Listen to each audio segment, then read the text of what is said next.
Amen.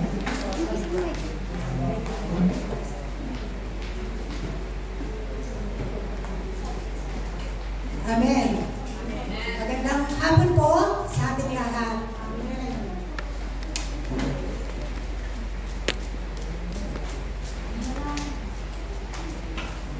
Pero bago po tayo pupunta sa ating dadako sa ating word of encouragement, hindi po tayo ng gabay sa ating Panginoon. Let us pray. Lord, maraming po salamat sa araw nito. We praise you and glorify your name, O God. Maraming po salamat sa biyaya at kalakasan na palagi mong binibigay sa amin, O God. Thank you for your love. Thank you for your faithfulness upon us. Lord, please give me wisdom and knowledge as I speak to your words, O God. Thank you. In Jesus' name, pray. Amen.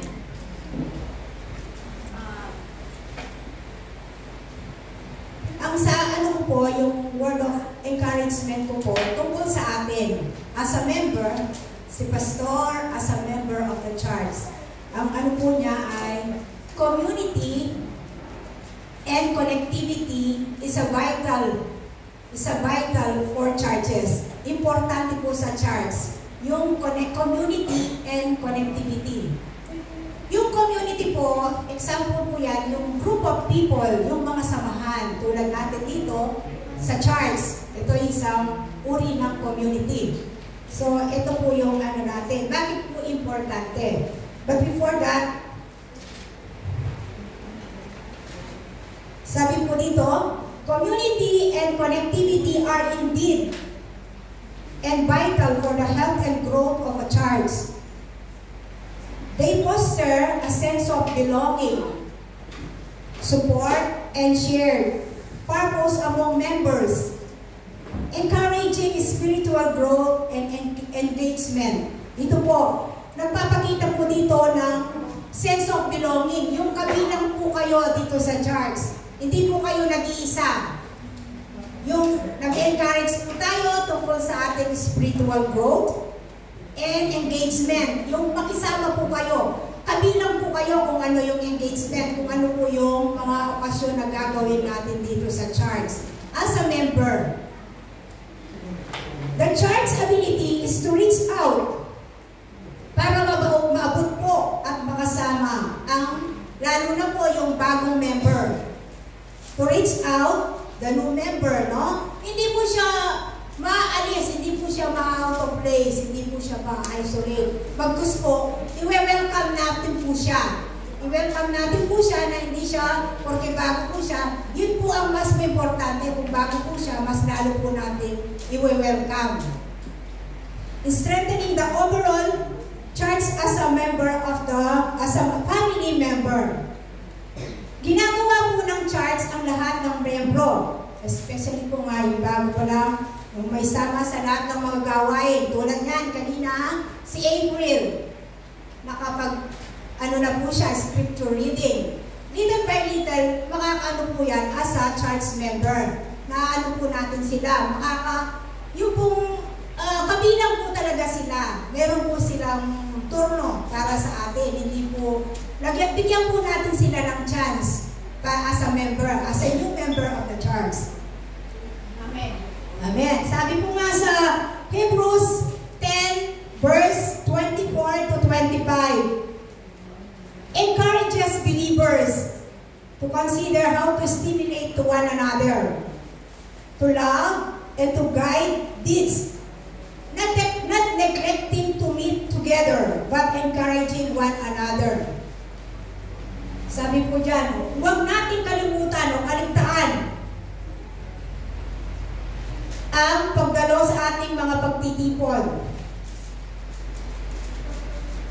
Sa ating mga pagtitipon, gaya ng nakasaynayan ng iba.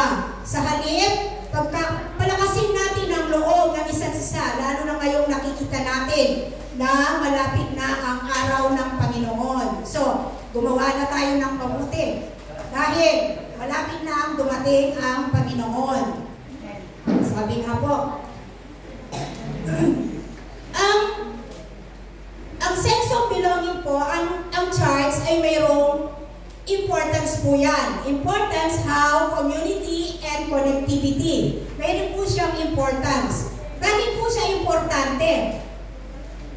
How is it important?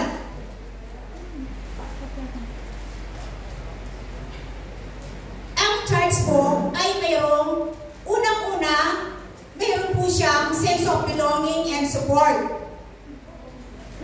Churches ideally offer a place where individuals accepted, loved, and supported, regardless of their circumstances and the sense of belonging in the church. Kung minsan, mayroon silang emotional and spiritual well-being. Doon po tayo papasok as a church member. Doon po natin sila masusuportahan sa emotional. Kung mayroon po silang problema, kabilang po iyan po natin sila, i-encourage po natin sila kung mayroon silang problema, emotionally and spiritually. Pwede rin po sa financially, konti. Hindi naman po pwede po rin natin tulungan. Having a church family, you are never alone in your struggles. Hindi ka nag-iisa sa prayers lang.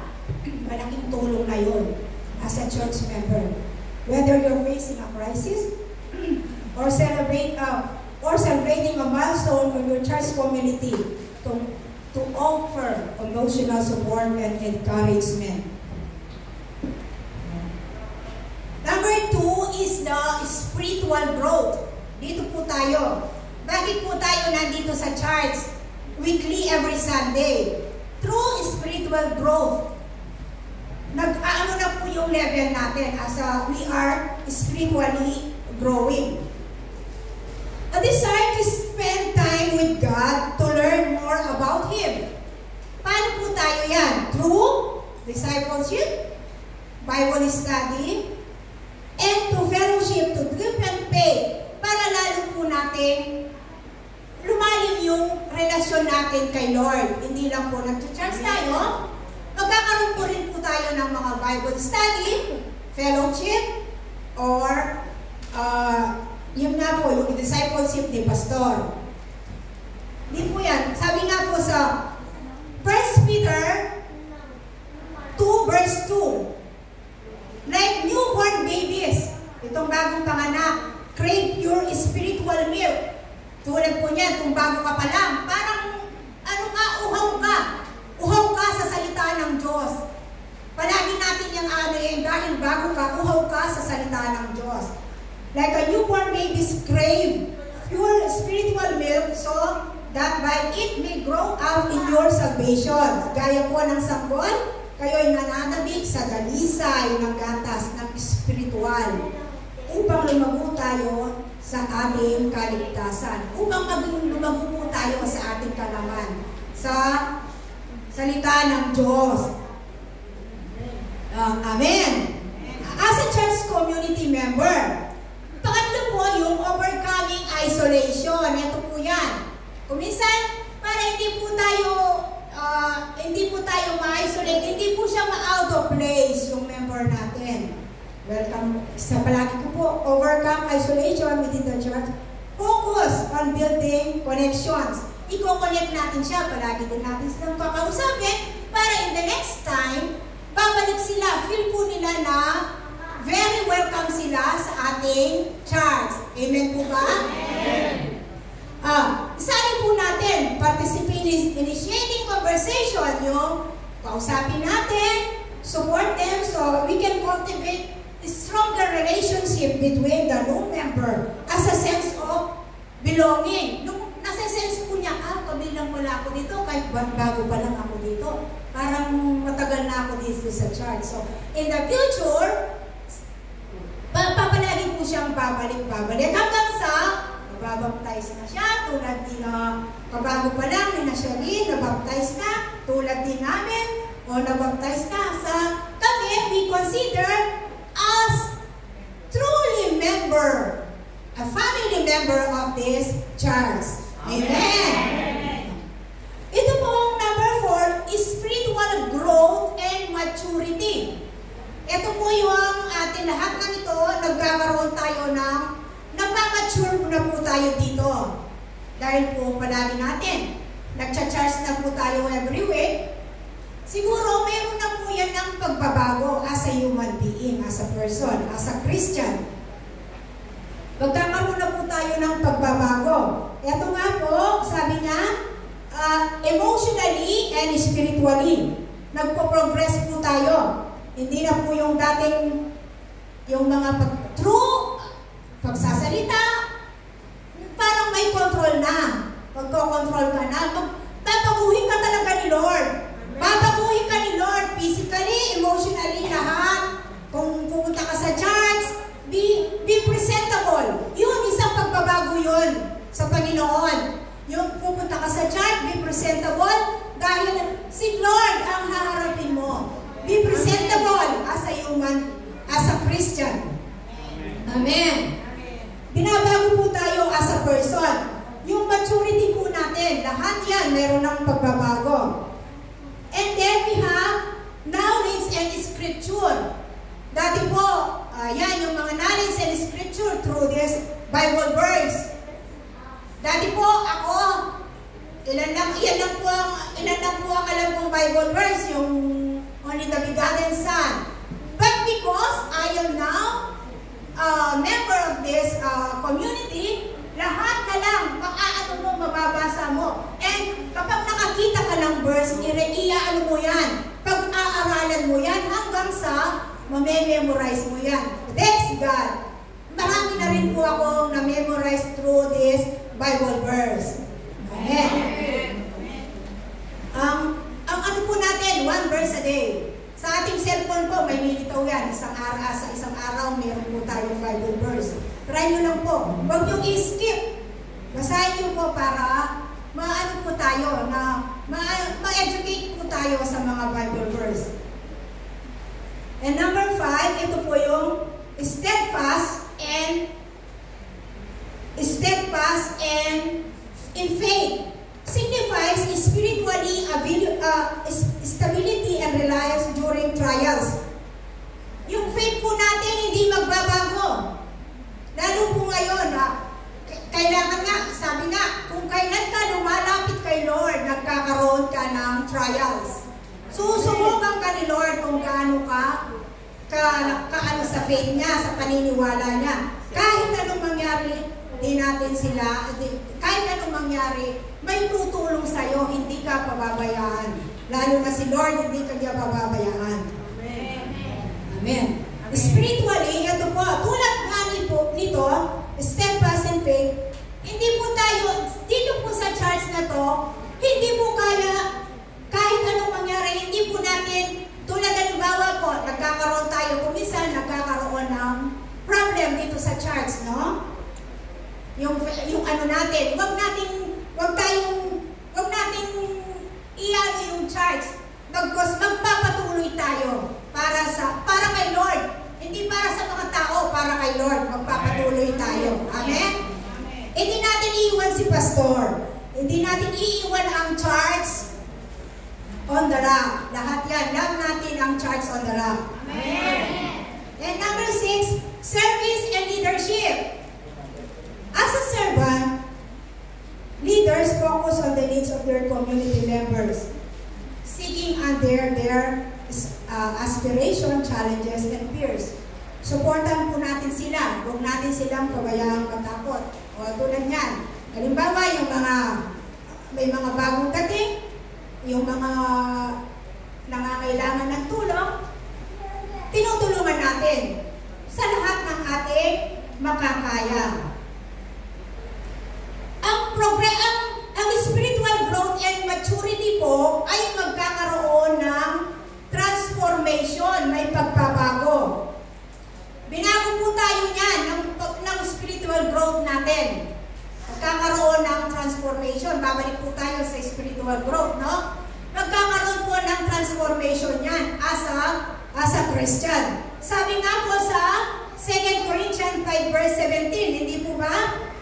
If anyone in Christ, the new creation has come, the old has gone. The new is here. Bago na po tayo. Dahil po sa spiritual growth and maturity. Priority po palagi natin si Lord. Amen. Lord first before everything. Si God muna before everything. Priority po natin siya. Amen.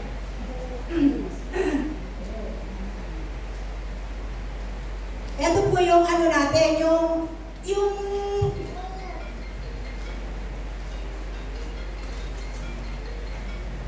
ano na, mayroon po akong isa pong ano rito, sabi niya,